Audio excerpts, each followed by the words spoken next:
welcome back to Cast Me to Hell with me, Seb. And with me, Robbie. And here we are at, I was about to say the episode number. We just talked about this. No, I don't know the episode number off the top of my head. Poor planning on my part there.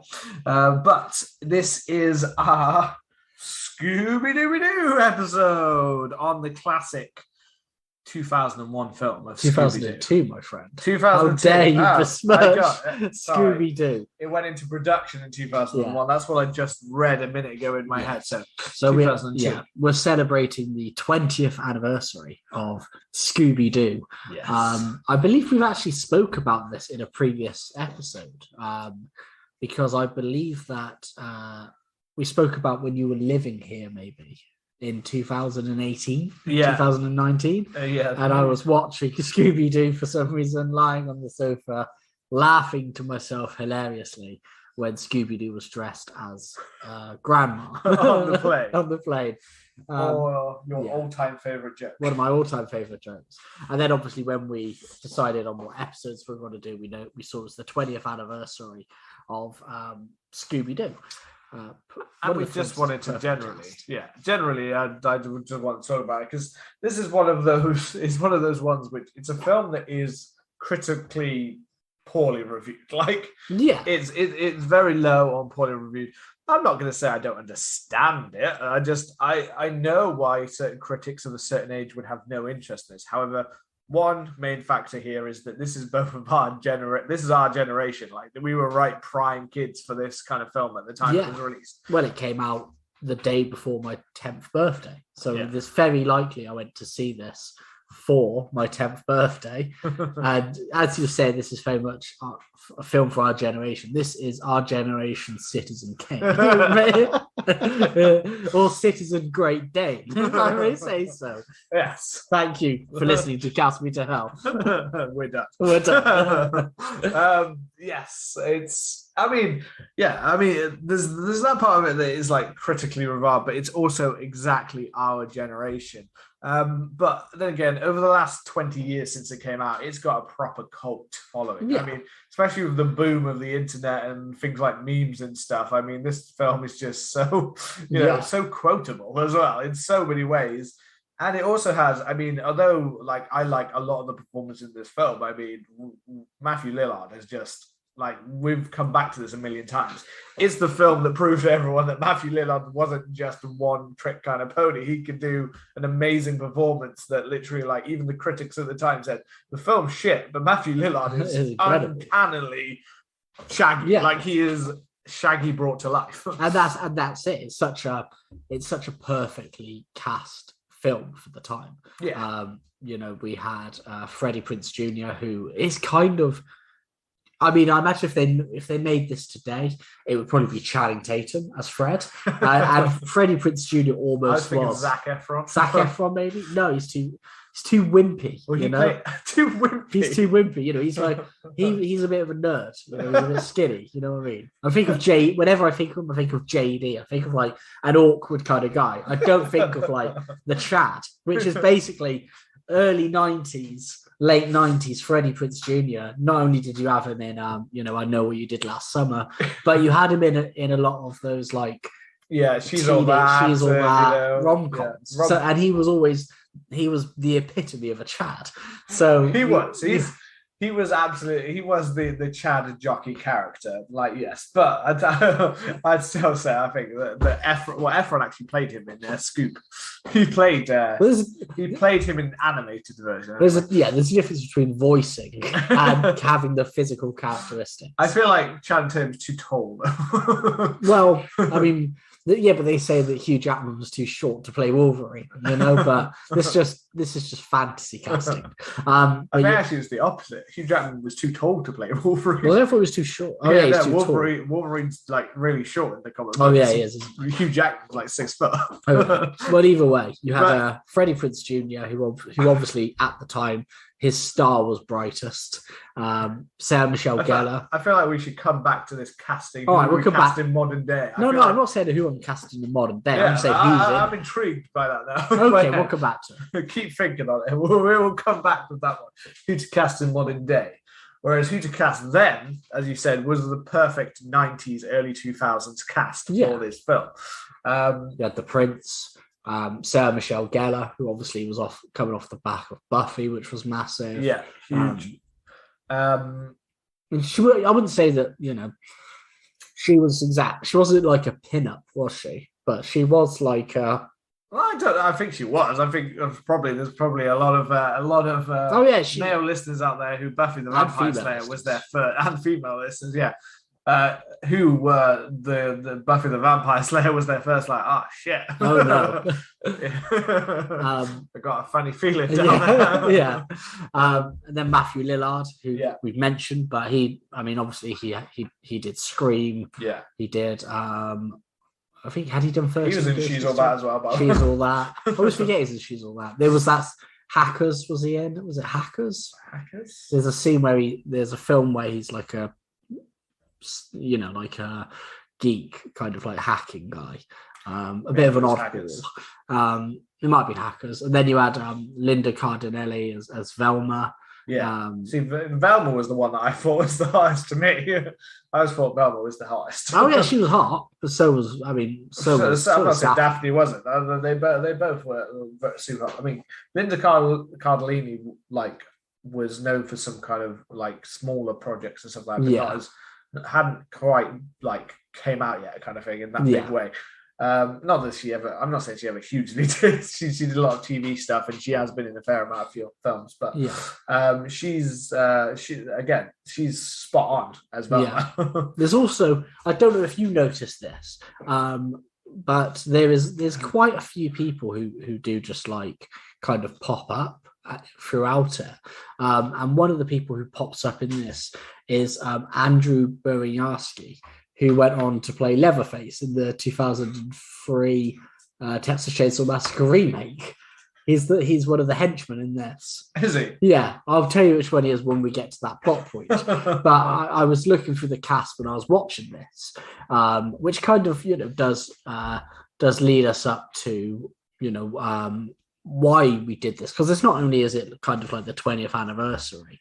But I watched this with Anna, and I said we were doing it, and she was like, "Is it really horror?" And I was kind of thinking, well, I mean, if you look at the cartoon particularly, it's kind of a parody of horror in a way. It's kids horror and it's kid friendly, but you have all of these spooky characters. But not only do the spooky characters, they're obviously not real, but they follow. The way in which they act follows a lot of horror tropes, the way in which they kind of set up their plans to scare people. I think if you can call it spooky, then you can call it horror. It's for, and I'd say in a lot of ways, Scooby Doo is most children's first kind of access into horror. Yeah, it's kind of is the first time they get to do that. It's not just access into horror; it's almost access into plot points that are in classic literature. You've got your Agatha Christie basically right here in Scooby Doo. You've got that classic whodunit, murder mystery kind of thing. It's not that anyone's getting murdered. There's no butchered by the dockside or and there's no Velma saying that's the testicle of one old wise man. That's been shredded off by some creature in the night. But it is kind of it's your first access to if you really like this kind of, and it does have, even the cartoon used to have some spooky points in it, some monsters that children would get scared of, kind of thing. I mean, and we've done child-friendly horror before. Yeah. We did a whole Halloween episode on it, telling people what kind of horror is out there, and family friendlies. I don't even know if we actually mentioned this film in that list. I don't think we did. I think we might have gone more straightforward Halloween-y kind of ones. Yeah, I think we did. Halloween-y. But I think the film itself was kind of made on a relatively big budget for the time. 84 million, went on to make around 275. Yeah. And June or 2002 had some absolute bangers that this went up against. So the first Tobey Maguire Spider-Man was released in 2002. I believe apparently Star Wars Attack of the Clones. Attack of the Clones. It was a big summer. Two Towers was out. Yeah. So it had one of the Matrix sequels as well. Yeah, I feel like it would have been. It was. 2002 was a big 2002. I remember following because it was the first I remember Scooby Doo. It was the first time I went to Florida in America with my dad and that. So I got to see, I saw Spider-Man and like Attack of the Clones over there. Yeah. And this was back when there used to be like a delay between getting films. Yeah. So it was still happening around 2002. So I got to see Spider-Man like quite a bit before other people, like sort of apart from people I knew when I got back, somehow already had pirated videos. Yeah. Copies. Probably you. And smuggling it over. Me, smuggling them all back. I'd filmed them all on my camera and brought them back over. And yeah, I got to see Attack of the Clones. I literally came back from that holiday with basically a suitcase full of Spider-Man and Star Wars toys that I'd collected from like, I'd gone into like a Toys R Us and gone like, and this is also when in America, when you went there, basically you were like doubling your money. Like when you exchanged it, dollar was worth twice what the pound was. So you were like, holy shit, I've got like double my money. So you go over there and like my dad bought like 3 iPods for the price of like one basically over here. Like it was silly. It was silly how like cheap things were. It's not like that now. It's like basically the same or more now. But it was a mad time. I also think it's 2002. I'm trying to remember if it's this one, like Passion of the Christ. Was that 2002 or 2004? I mean, that would be an interesting film, The Passion of the Doo, where it's exactly the same. You said this animated version of Scooby Doo replaces Jesus. Yeah, exactly. Mel Gibson directs Passion of the Doo. Yeah, it was only because in my head I remembered going with my mum and my grandma to the cinema. And I thought it was the first one, but it's not. It's the second one. It was the sequel. I went to see Scooby Doo Monsters Unleashed. They basically went, you go and see that. We're going to see Passion of the Christ. So my grandma wasn't really keen on like Scooby. I think she might have even been a bit turned off by the idea that Scooby Doo might actually be a bit spooky and she doesn't like horror films. So instead she goes to see the Passion of the Christ, where she watches a man get flailed for 2 hours, while Mel Gibson rubs his nipples. Yeah, whilst you're having an amazing time. I'm having an amazing time. They also didn't think about this. I remember being like, well, I think it came out like 2 years after, so I guess I was like 12. Yeah. So I guess I was old enough, but at the same time, like they'd put me in a screening. I feel like I was younger, but I guess I wasn't.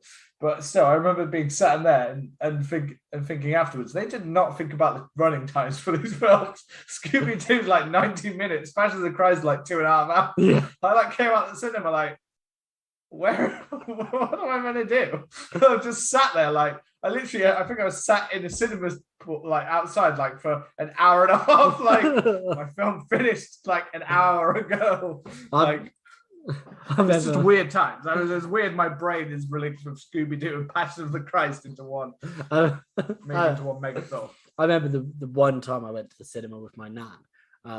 We were in Devon where they lived, and the one film we went to see in this tiny little cinema was the Incredible Hulk, or Hulk, whatever one it was, the one with Eric Banner. Oh yeah, yeah. That was I remember Big Green Boy. Yeah, I remember like not really like following it. Yeah, because it just wasn't fun. It was really artsy. It was really artsy. Yeah. And my nan, I don't even know if she knew what the Incredible Hulk was. So she was really confused. And I think it was just us two watching it. And I never liked superheroes, really. So I was sat there like, what's happening? I was like, what's happening? And then she had no idea. And I remember we both left and she was really confused. So it's a very odd film. Yeah. It's a very odd. It's like weird comic booky. It's Ang Lee doing like odd like comic book style, and then you've got like giant muscle bound poodles and, and dogs. So it's like, okay, what's going on here? And it ends in this big like climactic battle that's also like father and son and like deep emotion kind of thing. Like, what the fuck is going on? All I remember is seeing like Eric Banner, Bruce Banner, or same person in this film. Being in some almost like some like bomb shelter or like bomb test site houses, and his dad leaving him and being like, and being like, however old, I mean, like, this isn't fun. This is really upsetting. Yeah, there's like several scenes of like basically that his father was like an asshole and like tested on him and like child abuse, and it's all in there in the themes. It's just like, the fuck is this? He's not even just Hulk from his own accident, like made by his dad who just tested drugs on him all the time. It's fucking weird. But back to Scooby-Doo. Back to the possibly the alternate of Hulk, which is possibly one of the more unpleasant and less fun films ever, to one of the most fun films ever made, which is Scooby Doo. One of the way in which the film opens, because I don't know why this. I think because it's such an established franchise, like everybody knows Scooby Doo. Everybody knows who the main players are. I think if you watch it, you kind of expect it to be like an origin story. You know, you kind of expect it to be like how they met, but it's kind of refreshing because I always forget lots of this film when I don't watch it for some reason. And the two things that hit me are it's shorter than I remember. It's quite a short, concise film. It comes in at like 86 minutes. That is short. Yeah. And then it starts with a caper, you know? Yeah, it starts midway through. So it's in fact, it's the animated show's first ever monster was the ghost of the Lunar Ghost. Yeah. Okay. So he was the first ever one. So that's why they reference him. And it's awesome because he looks amazing in live action. He's spot on with the animated version, but they brought it to life so perfectly.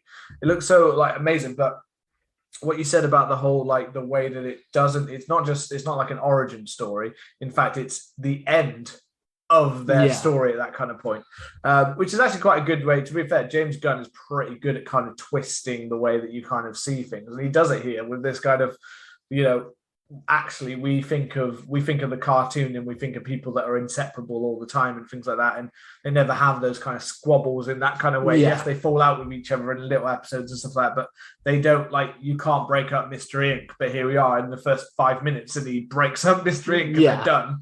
And they have these actual, that you realize that they're not just like the stereotypes. And that's the way he plays it throughout the film. Like Daphne is not the same Daphne that she is in the cartoon. She's not always the helpless victim.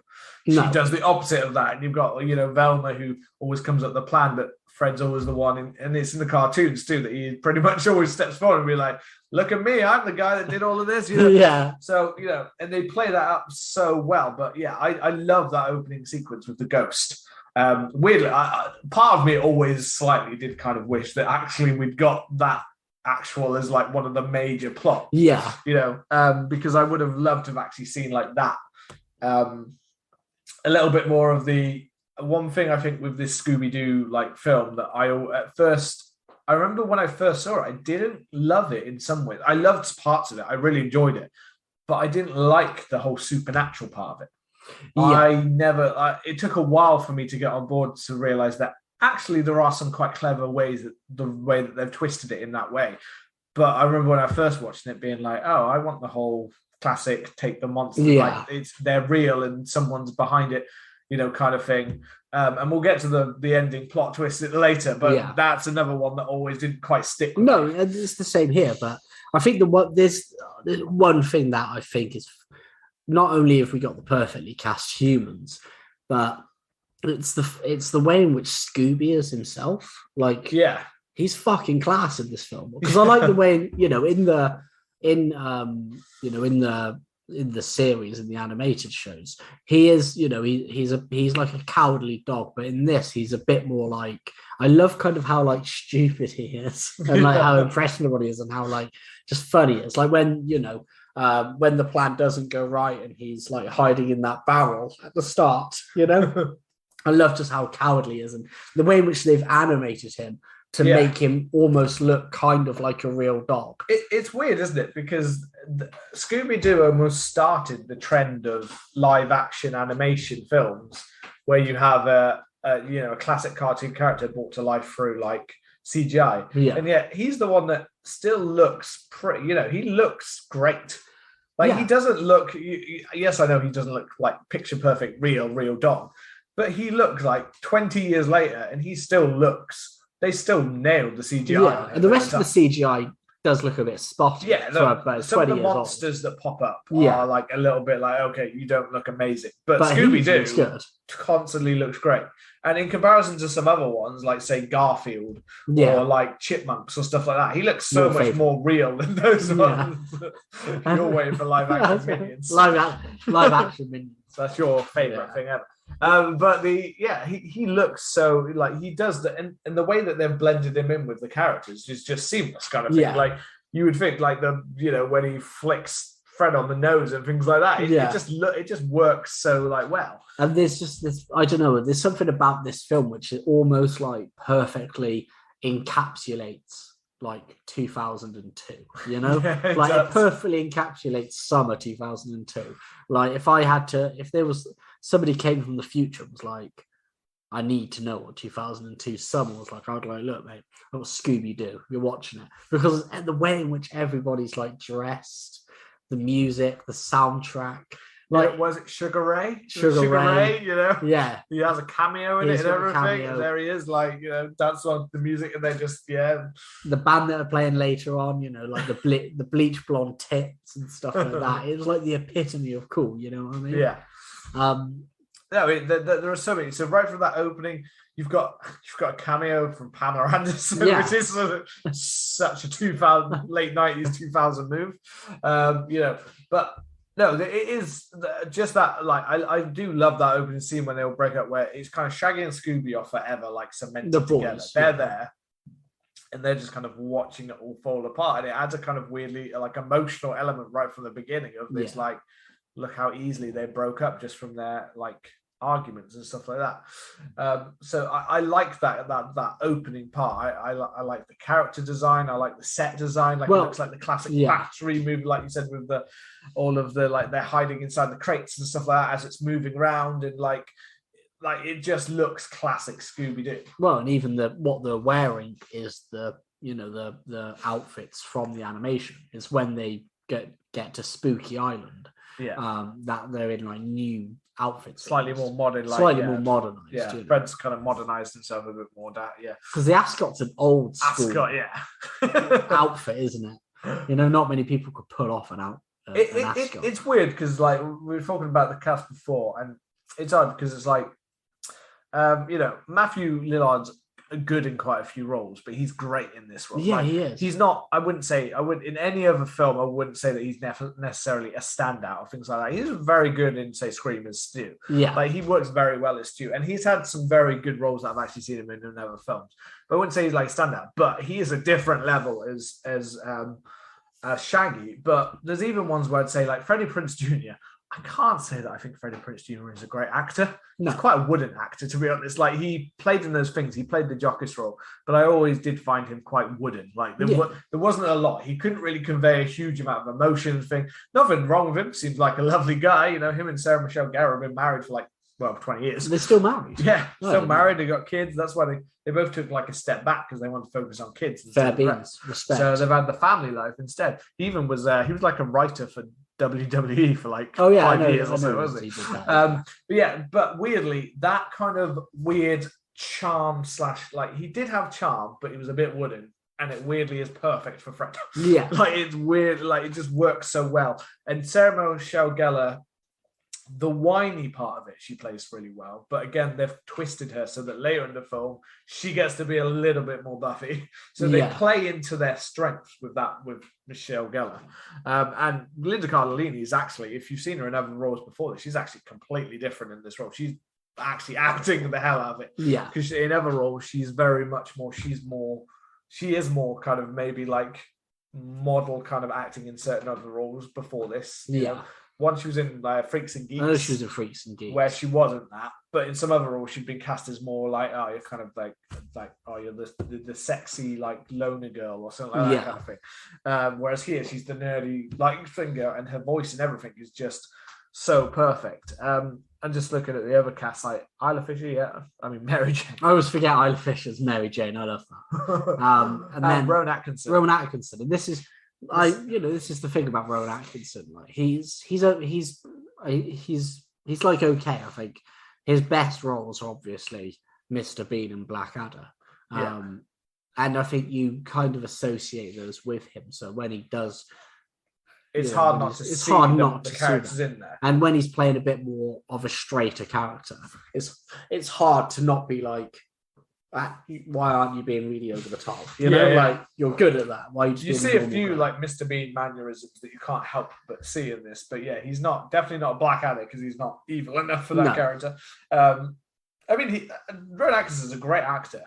The fact that anyone who can make you laugh without barely doing anything it takes a hell of a lot. Like most people couldn't pull off what Mr. Bean could do, kind of thing. And Blackadder's completely opposite to Mr. Yeah, it's kind of. I mean? Like you can do completely different. I'm like Blackadder. You're like. But here you're right. Like he does kind of play the straight kind of. He's trying to be. You just got that, didn't you? Yeah, he's only like slightly caught onto like the whole. In this film, he is kind of like the. I mean, he's not in it. He's not in it too much. He is only in a few scenes where he's across the film. But he's just kind of meant to be the straight man with a few like funny, like I'm weird kind of thing, like that kind of role. I did hear that originally Tim Curry was the first choice before Rowan Atkinson. So to be like the creepy kind of thing, to be a bit more of the sinister. Yeah. But then I think they decided to twist it to make it like he's a guy who thinks he's sinister, but it's really not at all. Yeah. So like, they wouldn't really like think, whereas Tim Curry, you're suspecting Tim Curry straight away. You're like, you're definitely. Yeah. Well, like, you know, speaking about who was originally kind of into it, the idea for the live action Scooby Doo was kind of conceived around like 1994. And then obviously you had Scooby Doo, Where Are You? I always forget, what kind of Scooby Doo is what, you know, because you had Scooby Doo, Where Are You? What's New Scooby Doo? You had all of these different ones. Yeah. And that's when the idea kind of first came. But then as, you know, digital kind of animation got better, they kind of put it through. So some of the people who were originally kind of going to be in it, it's really interesting because, like, you know, Mike Myers was attached to be co-writing it and was kind of on board to be Shaggy, which is kind of, I can't imagine Mike Myers as him. Like we were saying when we were researching. Yeah, he just doesn't look the part to me. No. He doesn't look like Shaggy. Shaggy needs to be tall and lanky and skinny. Like it just is. Like that is the way he is. He needs to look more like a kind of stoner guy. And Mike Myers, although he can play that, like I'm thinking of Wayne's World when I think of it, and I'm just thinking that looks nothing like. Well, Shaggy when was Wayne's World? It was like 94. It was like 94. Yeah. Well, I think the first. That might have been the second one. I think the first one might have been like even earlier. I think it might have been like 91, 92. The first one. Either way, but still, like, so he's like he's still in that kind of. Well, I just can't picture him at all. No, I don't see him at all. Like there are some characters that Mike Myers I could probably picture as because he's like short and thin. Like he'd make a great, like if you give him blonde hair, he'd make a great Barney Rubble. Yes, he probably was. Like he looks like that character. He does, but he's not a Shaggy. Like Rick Moranis was in the other one. Like he looks a bit like that, but he's not a Shaggy. Now the other one. Who actually was on it before Mike Myers. So Mike Myers like took over like helping with the writing and stuff like that. You said Jim Carrey was the first one attached to play Shaggy. Obviously, this is before it was James Gunn's version, or before the director was really like properly in place to direct. Can't imagine. I love Jim Carrey. He's one of my favorite. You know. I mean, I can imagine him more body type and stuff. Is closer. I could imagine him pulling it off. But you also kind of know what Jim Carrey would have done with this. Yeah, role. You know, he wouldn't have been full of it. He would have been. That's Jim Carrey. That's not not like Matthew Lillard's literally embedded the soul of Casey Kasem, the original. Like he's like this, like he's like taking his soul. Like I am. Well, he became Shaggy after. He did, and after Casey Kasem died, he took over the role. But that's it. Like. Matthew Lillard seems to hit it so good that because he's doing a character, but it's weird because it doesn't feel like he's doing an impression. No, that's the thing that's nice. He actually seemed like a fully rounded character. Yeah, and it would have been so easy to just do a squeaky voiced Shaggy impression or gone over the top with the high kind of stuff. You know what? I'm high and I'm that guy and I'm that character. Yeah. They could have taken that to it, which is what actually Mike Myers in my head would have done. Same. Mike Myers would have gone full on Wayne's World with it and gone proper stoner. Yeah. And therefore he wouldn't have been an empathetic character. Whereas this one, right from the beginning of the film, gives you that emotional empathy, and you can see that he's not just the goofy character. He also can be like, because he's trying to bring them back together. He's like, come on, guys, listen. And he's actually the voice of reason in this film. When they break up, he does tell Scooby, friends don't quit. Yeah, exactly. Let's remember that. That's he the and emotional. Scooby are obviously the heart of this film. Yeah. But I'd almost say that Shaggy is the one that is kind of like Scooby is like part of that, but Shaggy almost is the glue that keeps trying to get them together to do stuff together. I got confused at one point because he mentions about he's saying about what they each bring to Mystery Inc. when they're trying to break up, and he mentions that somebody's like pastrami ice cream. And then in the next scene, when he's on his own, he's eating like a veggie burger. And it got me thinking, has Shaggy always been vegetarian? I don't think so, no, because you see him eating burgers and stuff like that. Yeah. You see him eating like hot dogs and burgers and sandwiches and big old sandwiches with bologna. Yeah, because they make it. They actually imply several times that everything is like veggie, vegan kind of foods, don't they? Yeah, they do. I'm sure they've used the word vegan. And I swear at that point in time, I didn't even know that was a real word. Yeah. I didn't know that existed until like about 5 years ago. Yeah. So I think they imply because they imply in one of the scenes when he's having a burger that it's he says it's vegetarian. Then in it's the an other aubergine. scenes, it looks like he's eating like a giant sandwich full of like salami and ham and stuff. Yeah. So there's a bit of a mixed message there because I'm sure we see him eating meat at some point. I don't know, but unless they're just saying everything is alternative meats and stuff in a time when you could barely get anything alternative. Other cast members. So for the ladies, so I've got to play Daphne and gentlemen maybe as well. What to play Daphne? Oh no, I thought you meant the sex appeal. Oh no, I meant I was calling you out. Cast members who were originally okay. So they had certain actresses who they were looking at to play Daphne, and they were looking. So before So Geller came, they looked at Jennifer Aniston. Okay, which I could see. I could kind of see it. I think she's got the kind of Daphne look from the animated. Jennifer Love Hewitt. Again, kind of, yeah. I don't think either work as well as Thing. And Isla Fisher herself, who is actually a redhead, and who's actually a redhead. Yeah. Things like that, who I actually could totally have seen. But yeah, I think she was big, quite that big at the time. She wasn't that big, no. So I think that would have been. So obviously she ended up as Mary Jane. But I could have probably out of the three, I can see her the most as Daphne. Yeah. Working. If it wasn't for Sarah Michelle. And then for Velma, they had Alyssa Milano. I don't know if you know who that is. She was like from Charmed and stuff like that. The name rings a bell, but I don't know if I can quite put a picture. Carla Gugino.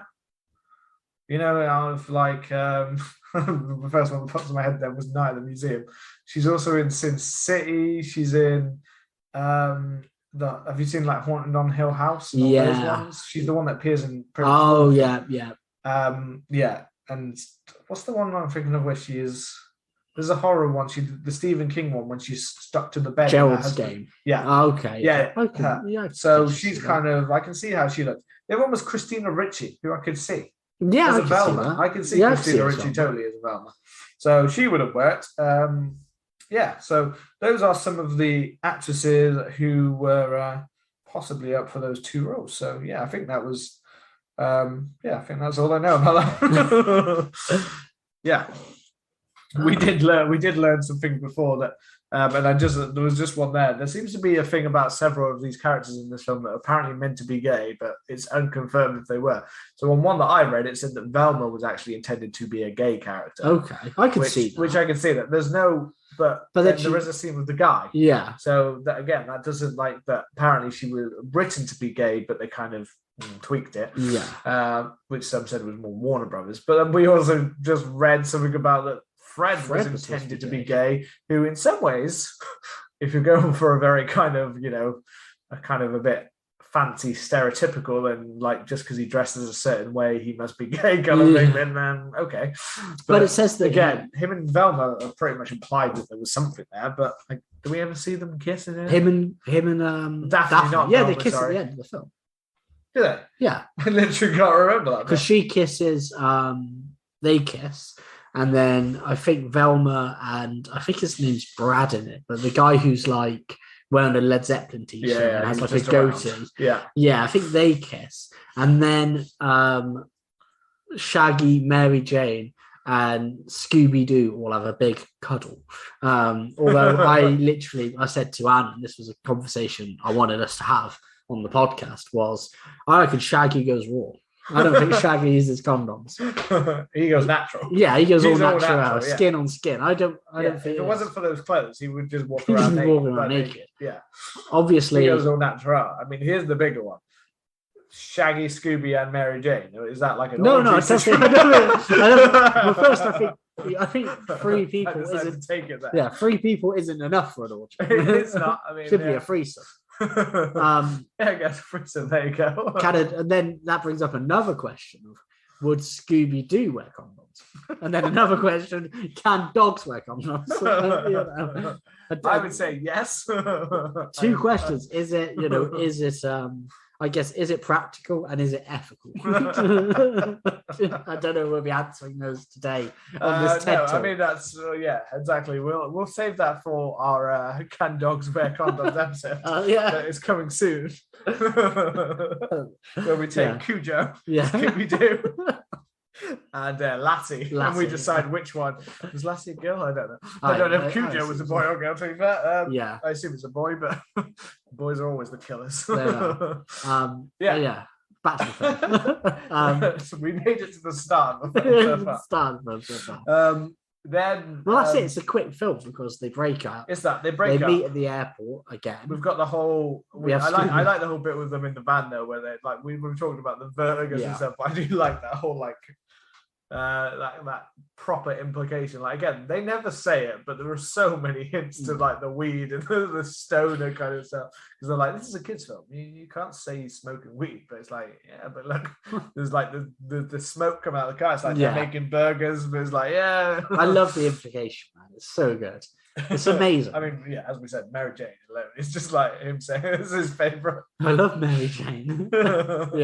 It's so good. But then obviously we get the absolutely class bit where, and this will, I don't know why it will always make me crease, but it is when they're at the airport and they're like, well, how are we going? They don't let dogs on planes, and then Scooby comes in. Obviously, he's wearing the dress and the sun hat, and everyone's looking at him, and they're like, "Well, that's a dog." And then they're like, "Nobody's going to fall for this." And then Fred's like, "Who's the ugly woman?" It's just like it's just such like a simple setup joke, that just hits all the time. For many people, they probably say, "No, it doesn't. It's a terrible joke," but I think it's perfect. It's just. I love that whole sequence. I love the whole you need to look after it. I love the fact that they've got hasn't that got the bit when Shaggy has a giant sandwich and Scooby Scooby while he's staring at Mary Jane, you see him sucking the air up to get the sandwich. And that again, that's just classic Scooby Doo. Yeah, and then she's like allergic to dogs. Yeah. So she's like, "Oh, you're gonna go see your." I think Grandma's gonna go see your friend Thelma. And then Scooby goes and sits next to Thelma, and there's a cat and starts barking. And it's just I don't calm down. And then you get Fred, the girl I mentioned about the flicker on the nose. But it's such a perfect sequence. It's like you simply have to Fred being his own kind of arrogant, being his arrogant self. Yeah, that's the word I was looking for. And just this is all you need to do. Flicks him, and I just love the fact that it just butts him back. It swings on him. Scooby Doo swings him. So that sequence was great, and then obviously we're left with Scooby chasing the cat on the plane, and they're all going crazy. But it's just such a funny sequence that brings all together. And again, you've got this kind of bit with the Mary Jane bit again, where Shaggy again, I still go back to that is that heart of the film, because he's you've got this little romantic, which he's trying. The feeling we see with him works better than any of the other relationships in the film, including Fred and Daphne, because there's not really a lot of love up there. They just kiss. We just assumed, and the Velma ones, basically non-existent. She might, I feel like that was. I feel like they added a guy into 2 scenes just to be like, no, you can't be a lesbian. She's not a lesbian. You're not allowed. Yeah. Warner Brothers is like. No. Weinstein. They walked onto the set one day and went, sit there next to her. While she's talking about something, ask her a question. Yeah. And then the director's like, who the fuck is that? What's this? They just snuck him into the film just so they can write that subplot out.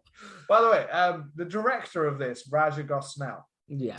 So I looked him up for I think the first time ever today. I throughout my whole life have thought Raza Gosnell. And I know that this is probably completely wrong. I thought the guy was Indian. I thought I'd seen a picture of the guy before. Yeah. I thought the guy who was who's in the set. There's a guy in the second one who like is like the henchman to like Alicia Silverstone's like bad guy kind of thing.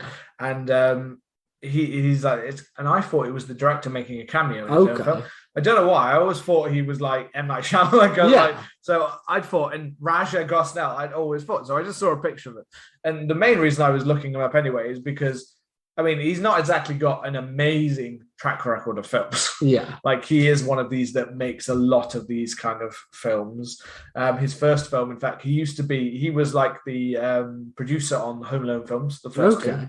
So, you know, that was he was part of like he was like an editor on that film. So for the first two, so that's not bad at all. That's good. You know, he directed Home Alone 3, which is a complete. I actually really like that. I don't remember. I've never seen it. It's not a bad one at all. It's not actually that bad. And like any of the ones that follow are terrible. But and then he did like I've Never Been Kissed, which is like a Drew Barrymore rom-com. Yeah, I've heard of it. And then he made these, and then apart from that, he just started making like, I don't know if I remember, I think he made like the Smurfs and stuff. So he started making like, continued to make terrible kind of, tried to replicate his glory that was Scooby Doo. Yeah. Oh. Well. Yeah, how bad the original. You could make the glory of Scooby Doo ever again. But yeah, that was just my random tangent on the fact that the director is not who I thought he was. Well, I mean, that's it. Like I was saying about how it being a short film. So like once they land on the island, we meet Rowan Atkinson, and he's like, you know, he said, oh, you know, people are like calming down, they're like chilling out.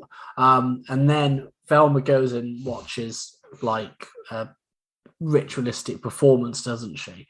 And then they all kind of split up because they're all like, we want to do this on our own. But then we start seeing all of the weird stuff with the kids and stuff where they're like, they're stood like motionless. Yeah. And if they aren't, they're making weird, like, as if like 2000s kid all starting like a, whoa, what up, man? What's the happy half with this all going on kind of thing? They're all in this kind of weird, like made up kind of, as if you faked what being a young adult is or something like that. Yeah, but then like we instantly kind of see one of the monsters because as they get there, Scooby gets a phone call, which is another classic joke. Is there a Mr. Doo here? This is like your all-time favorite. This made me howl because I obviously. When I watched it when you were here, it was the first time I'd watched it since the cinema. Yeah. So I completely forgot about this. And then, you know, they get a phone call. Is there a Mr. Doo here? And then somebody goes, Melvin Doo? And he goes, no, Scooby. And it just hit me out of nowhere, you know. And the joke comes back later. And then he obviously is like, you know, come out into the lonely woods if you know, and you want to get, there'll be some hamburgers for you. And it's like, and you hear this music cue play up and it's really creepy and like, you know, it's weird. And then he just goes, hamburgers, just like sneaks out on his own, you know. And that's like, I love how they almost, this version of Scooby Doo kind of makes me think that like, if you'd have put like, if dogs had more evolved brains, this is how they would actually be, you know. How they'd actually be, just like kind of stupid, but amazing. Just food orientated with that added edge of like they'll literally believe anything you say. Yeah, with a little bit of like I'm not taking any of your shit, like kind of thing. Yeah, it's just I don't know. It's just so good when you know.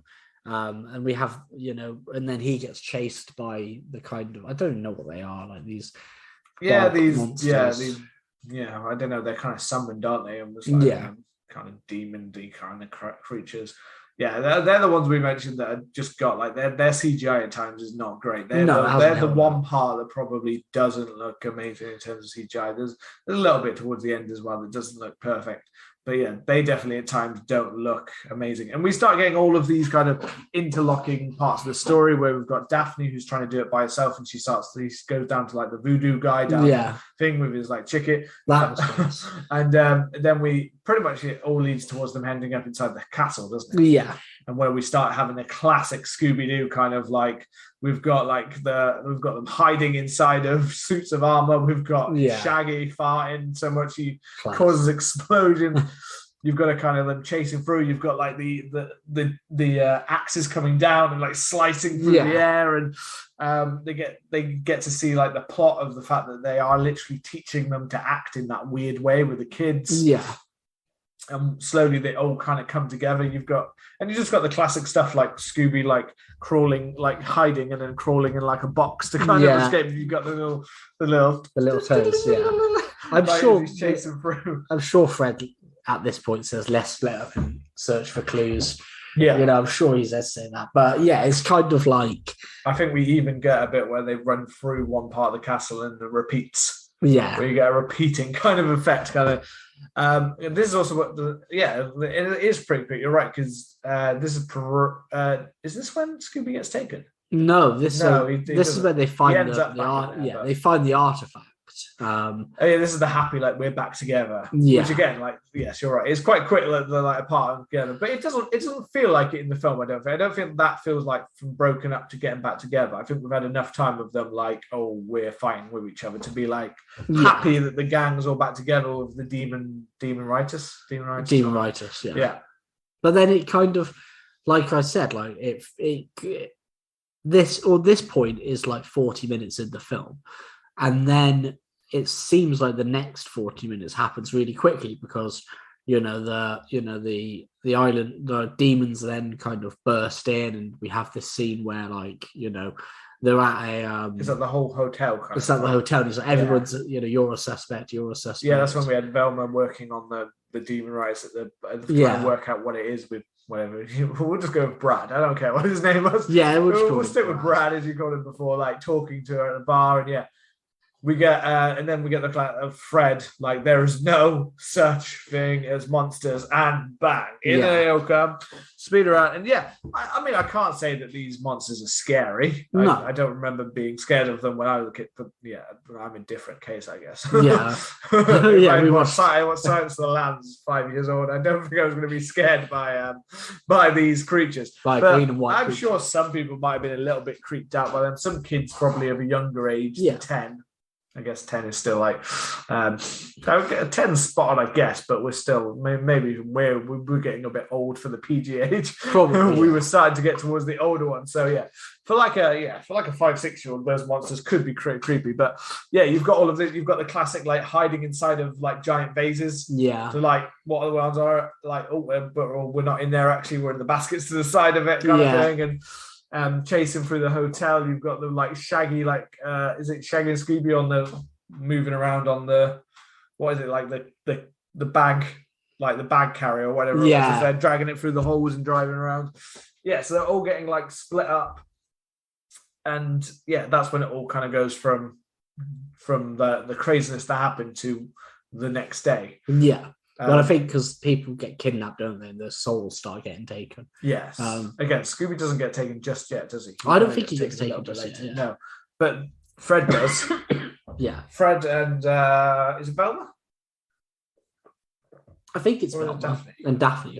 I think it's Fred, Velma, and then Daphne gets possessed later.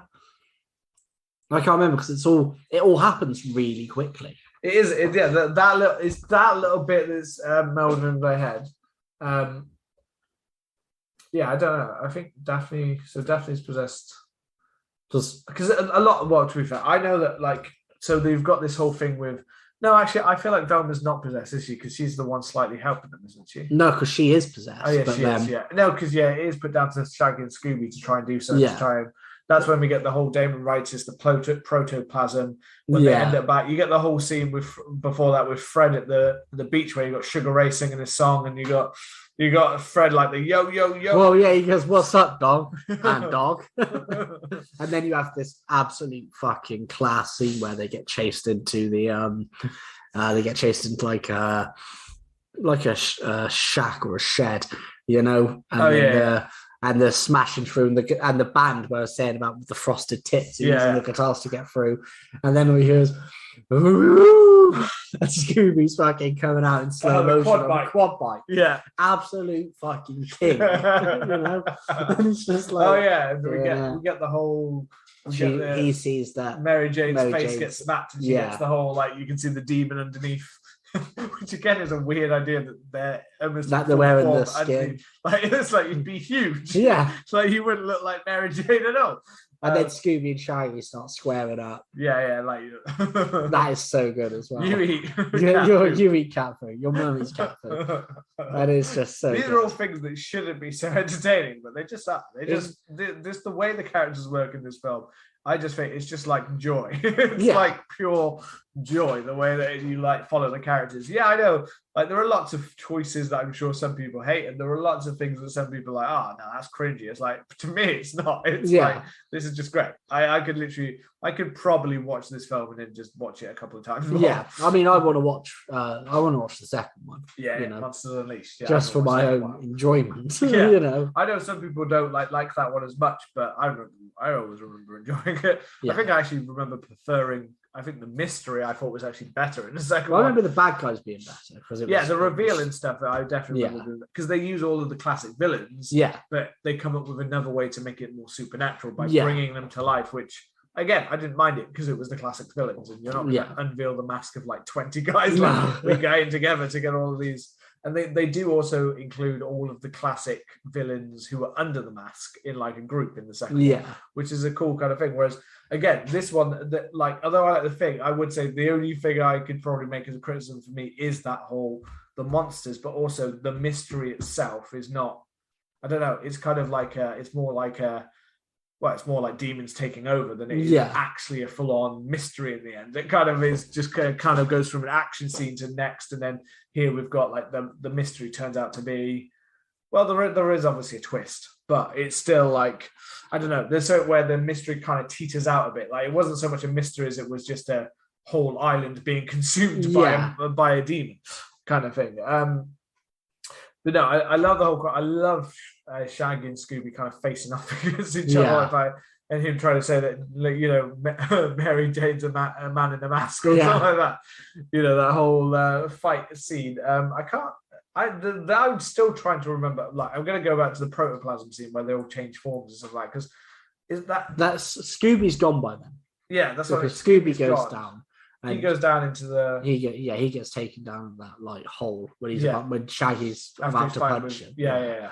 And again, and I don't know why it's just I think part of why it's so good is because it almost feels and looks like it's the cartoon just brought to life. And the way in which Matthew Lillard squares up to Scooby is just so good, and it does what a lot of these other kind of animated ones like that failed to do. Yeah, a lot of the other ones failed to make it actually feel like the character brought to life. Kind of thing.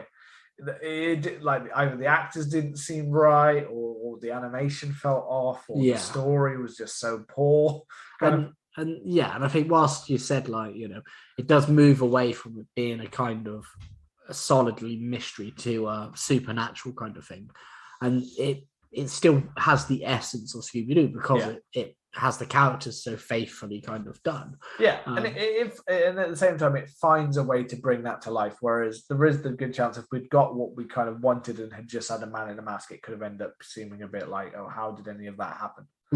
How did you get into any of that stuff? It gives a reason for all of this to get a bit crazy and a bit weird and a bit, I guess you have to kind of raise the stakes, especially after the opening. Yeah, exactly. You have to kind of have something like that.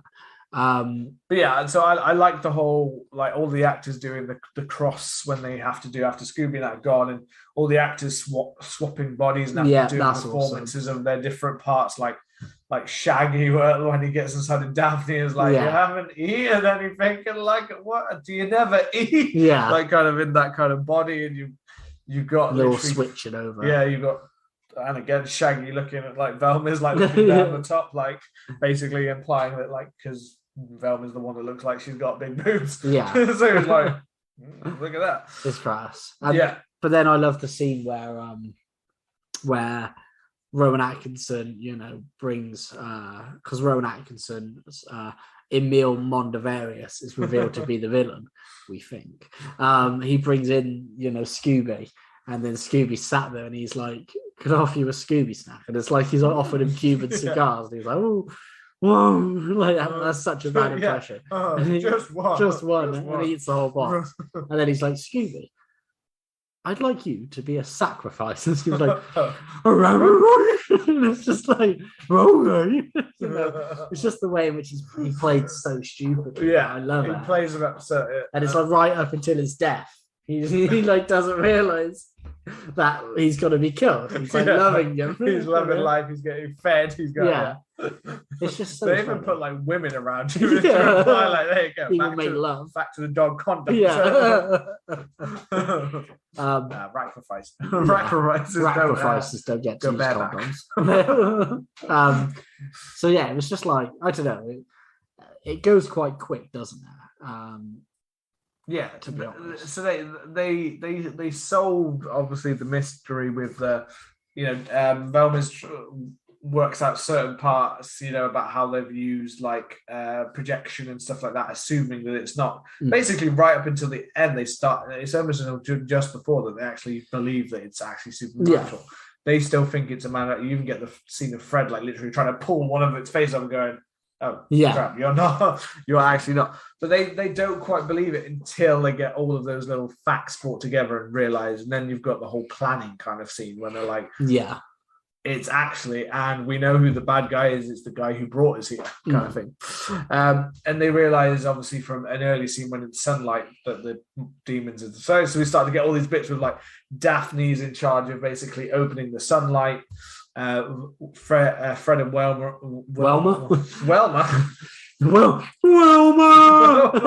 Wilma comes in.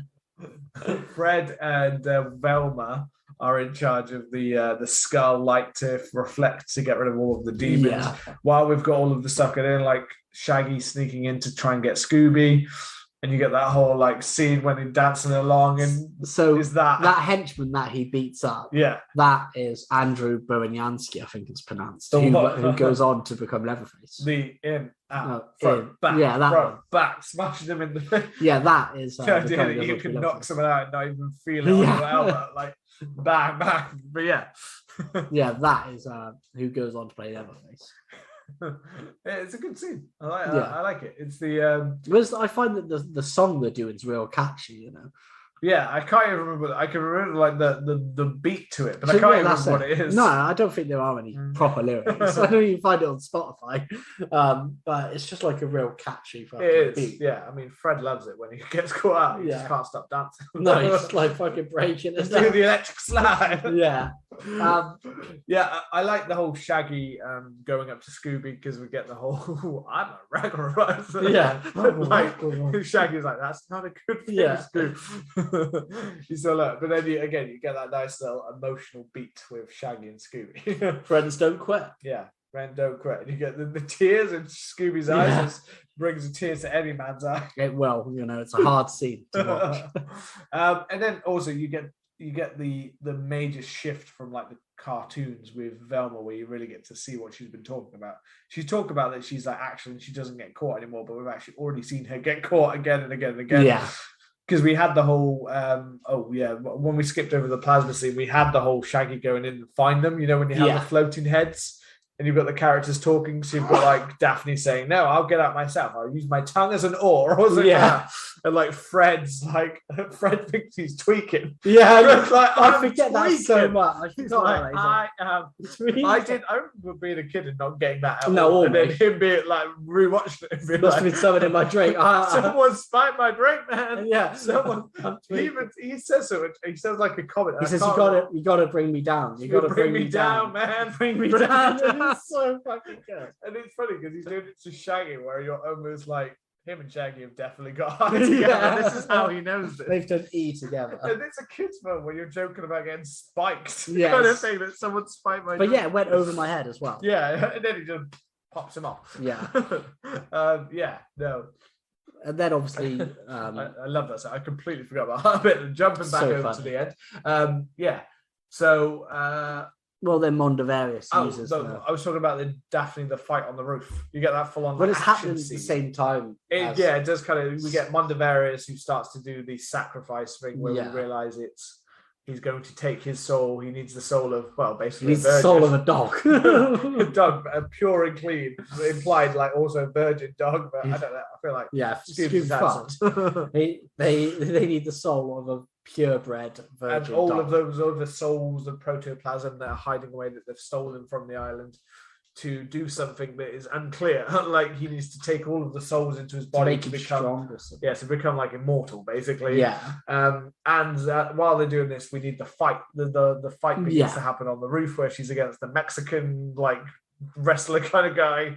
But we get to see her completely change from that kind of who's the line she says? Who's the damsel in distress now? Who's the damsel in distress, and that's what she is in the car. And early in the film, she still kind of ends up getting caught like the damsel in distress. But right now, she gets to be this is when she becomes the Buffy. Well, she mentions throughout the film that, she's not going to be caught and that she's learned karate and stuff like that. And the whole time... And it still happens, which is funny. And then it gets played up in this nice scene. And then, she kicks his ass right onto the bars. And it's like, who's the damsel in distress now? We get that high, squeaky... And then he falls through. And just before that... Just as you've got the arm going to... fully, he's like starting to take in all the protoplasm. Well, just before that, we have when they bring in Scooby Doo over as the sacrifice, they say, we're going to sacrifice the pure soul of Scooby Doo. And then he says, Scooby Doo? Don't you mean Melvin Doo? And he points at Melvin. Again, it's like a boomerang. You throw it, it's so glass, and then you forget, and it comes back to you. It hits you again. So perfect. I remember watching you, because I was down here by that point. I remember watching you watch that scene, and you just literally like crying. It hit you so hard. It's so good. We've got all of that. And then we come to, we've said about the monsters being one of the things, the supernatural side of it took me a while to like it. I like it now. I've accepted that. Yes, I've accepted that. Thing. It works to bring the action together kind of thing. The other one, which is a major sore point for a lot of people, why people don't like these films, is the reveal of who Mondavarius really is. So after he gets knocked down, they realize it is a man in a mask in a robotic suit. They can see it. And who's underneath but Scrappy Doo? Honestly, man, if I've said this once, I've said it 1,000 times. Scrappy Doo needs to be put in front of a firing squad. I hate that dog. I was going to say, if you had Scrappy Doo in front of you, you take him to the vets and be like, he needs to sleep now. He needs to sleep now. No, I'm going to take him to the vets. You grab your bat in the yard and go, let's go. It would bat in the yard. It would be Inglourious Bastards. I can't say in the cartoon I hate him. I hate him in the cartoon. So bad. He's a right asshole. And I do like, in a way, the fact that James Gunn takes, because there is a hate in general for Scrappy Doo anyway. And I like the fact he plays it. But then a lot of people didn't like the fact that this time he's actually the villain, like he's been taking it a step too far. I don't think that's a bad thing. He just played up to the fact that some people don't like Scrappy Doo, and it turned him into the full-on villain. Because even in the scene we see with him earlier, when he's younger and he wheezes on Daphne and things like that in the van and gets kicked out on the road, you see that he's a completely self-centered kind of, and everyone always assumes that he's a child in the cartoon when he is meant to be the same.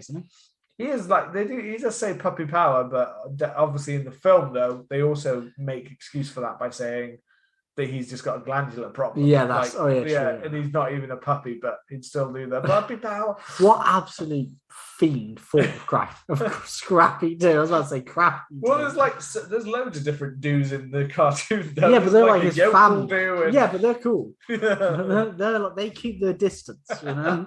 But Scrappy Doo's like the annoying little like cousin or uncle or whatever, like that just always gets in the way. I'd recast it. The end happens like it does, except I come in with a magnum, and as he's lying on the floor, I say, "Tell me, punk, did I shoot 5 shots or 6?" And then he's like, and then he says something. I just blast. I say I didn't shoot any. I blast 6 shells bullets into his head. To stay in theme with the film and the horror aspects of it, I just have those demons suddenly turn on him and start to tear him apart. Yeah, just skin him alive. Yeah, that'd be awesome. Eat him into bits. Those demons suddenly turn around and realise that they want all of the souls for themselves and just start tearing them out. Yeah, and that's the end of Scrappy Doo. We're turning it into much darker horror. But yeah, the Scrappy Doo is I don't know, for some people don't mind it. Some people it's a sore point. I think it's the only part of the film I definitely see that people are like, that's the only part I would have changed. Yeah. The bit when he turns into big. We do get that. I don't mind. Like when he's big and you get the whole Scooby Doo, where are you kind of thing, and then chase them around. But I don't know. It feels like even though it's a short film, by this point, the giant Scrappy kind of seems like a big budget kind of part of the film. That kind of feels like it's like a hat on a hat. It's like you've done it. You've done it well. You don't need to include this giant monster that's chasing them around and batting everyone and technically killing half the people because he literally flings people across the cave like crazy. Like literally, like how many of them have got a broken neck? Yeah, they're literally like dead. Bang against the wall. Like apparently they get all of their protoplasm back and they're okay. Yeah. But I do like the bit when he rips out, you've been a bad puppy. Yeah. Rips out the chest out of him and you just see all the protoplasm like pouring out. Yeah, he's tiny. But again, it's definitely it's a point for some people. It's a bit like point of contention. They don't quite stick the landing. Kind of the one thing that I do love is that when at the end of the film, when they're like arresting him, they put him in a little little dog carrier. It's like a prison cell. I love that, and then they all get back together. It's all happy. We get Montevarious, who is actually in the little cage. I believe the thing you hear like a knocking, and there's Rowan Atkinson fully like bearded up kind of thing. But then we just get the happy, friendly everyone thing. I love the credit scene. Well, a lot of people talk about the MCU as creating, the mid-credit scene. Yeah, this is many a year before. here's the Shaggy and Scooby. Yeah, Shaggy and Scooby with their all-you-can-eat buffet that they were told they would get at the very beginning. But we get the hot pepper scene.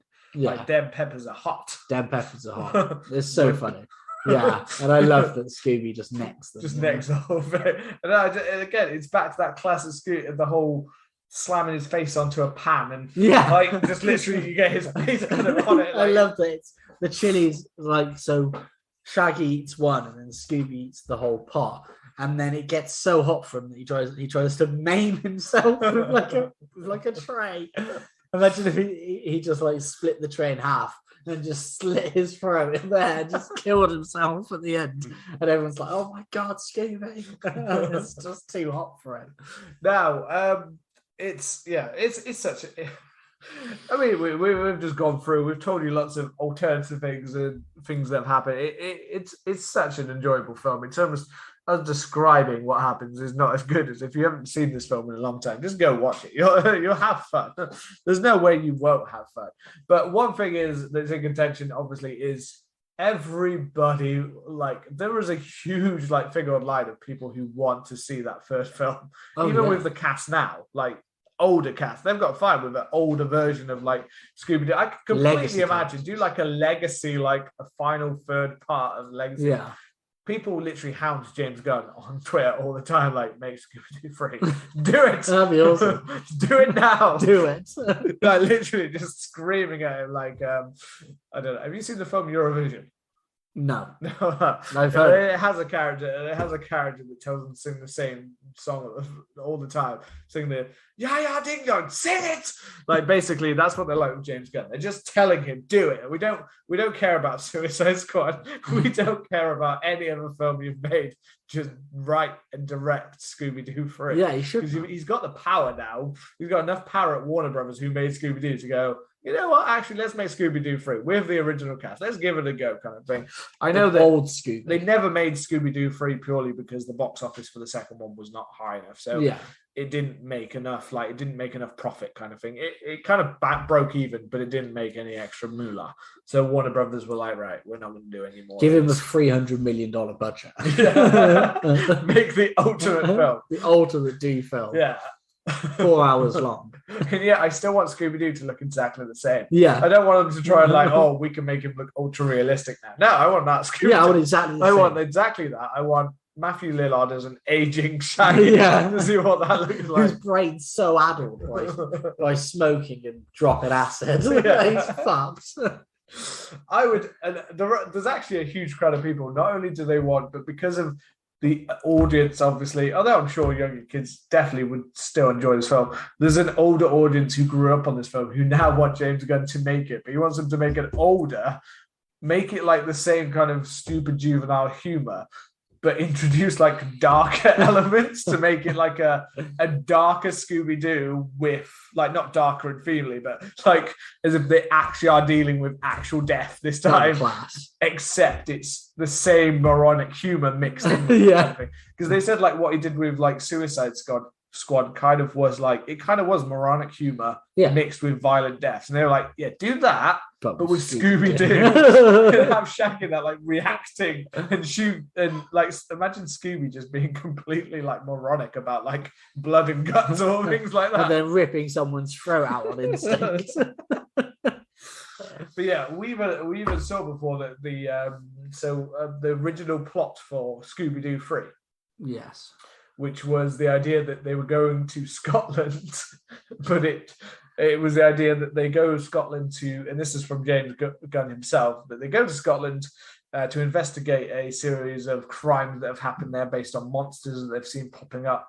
And the idea would actually turn out to be the monsters aren't the villains, but are actually like sympathetic characters who have been tormented by Shaggy and Scooby for years.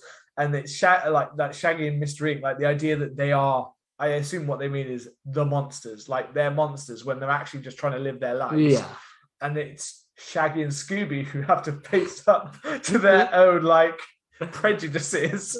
And like he literally said, James Gunn said like, yes, really, it was going to be a film about like basically Mr. Ink owning up to their prejudices about the idea that they see everyone as a monster kind of thing.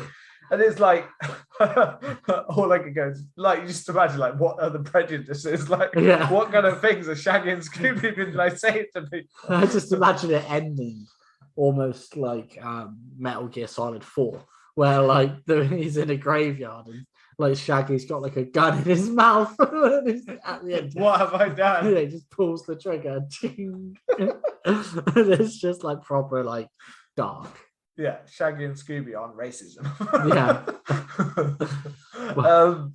So that's some of the crazy, spooky fun. Now, obviously, as we said, it's spooky, and it's got things about demons and stuff. So it definitely falls within the family-friendly horror. Yeah, definitely.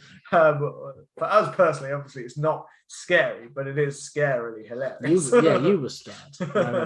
And I guess it's good to kind of look back on these films after kind of 20 years. Like, you know, like I said, you know, we would have been about 10 when we watched this. So kind of watching it when you're older and, you know, just enjoying it again. And it is quite good to see kind of how films wore back in the early 2000s, really, you know, when things felt like so long ago. Some people are listening to this go like, what the fuck, 2000?